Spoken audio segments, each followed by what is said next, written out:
How do we know how far away stars and galaxies are from us?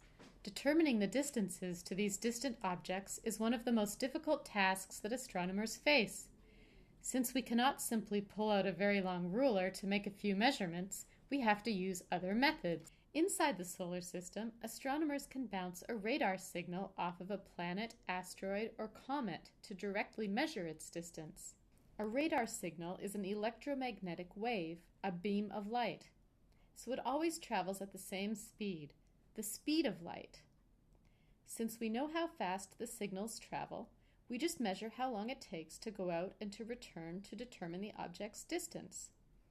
Some stars, however, are located hundreds, thousands, or even tens of thousands of light years away from Earth. A light year is the distance that light travels in a single year. To bounce a radar signal off a star that is 100 light years away, we would have to wait 200 years to get a signal back. Why does it take this long? Remember, the signal has to go out, bounce off the target, and come back. Obviously, radar is not a feasible method for determining how far away these stars are. In fact, there is one and only one direct method to measure the distance to a star, the parallax method. Parallax is the angle by which something appears to move across the sky when an observer looking at that object changes position. By observing the size of this angle and knowing how far the observer has moved, one can determine the distance to the object. Today, you will experiment with parallax and develop an appreciation for the small angles that astronomers must measure to determine the distances to stars. To get the basic idea, perform the following simple experiment. Hold your thumb out in front of you at arm's length and look at it with your left eye closed and your right eye open. Now close your right eye and open your left one. See how your thumb appeared to move to the right?